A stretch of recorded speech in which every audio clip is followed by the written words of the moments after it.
Magandang buhay mga idol, Sports Life Channel PH po. Kalabaw ng Thailand, susubukin ang gilas ng Pilipinas. Pero bago yan, huwag niyong kalimutang mag-like at mag-subscribe sa ating channel. O ayan mga bossing ko, bukas, panibagong hamon para sa gilas Pilipinas. Makakatapat nga po ng ating mga pambato ang isa sa mga karibal natin sa ASEAN region, ang nagpapalakas na Thailand.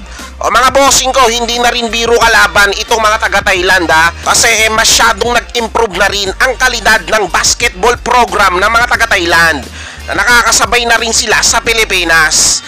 Kaya bukas, tiyak na mabibigyan ng magandang laban ng mga taga-Thailand ang ating gilas Pilipinas.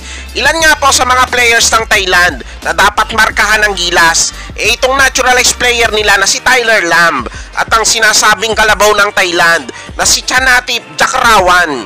Ayan, pamilyar naman tayo sa mga players na yan dahil malimit naman na sila ang nakakalaban ng gilas lalo na sa SEA Games.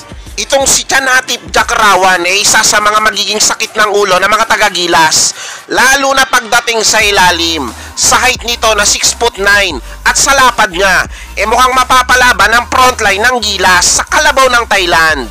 Magandang matchup siya para kay The Kraken, Junmar Fajardo, di ba? Para sa akin mga bossing ko, mukhang hindi magiging madaling laban para sa mga taga-gilas, etong mga taga-Thailand.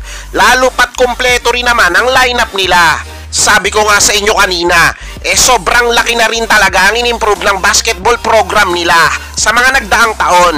Ayan, sigurado, magandang laban ang masasaksihan natin bukas sa paghaharap ng Thailand at ng gilas Pilipinas.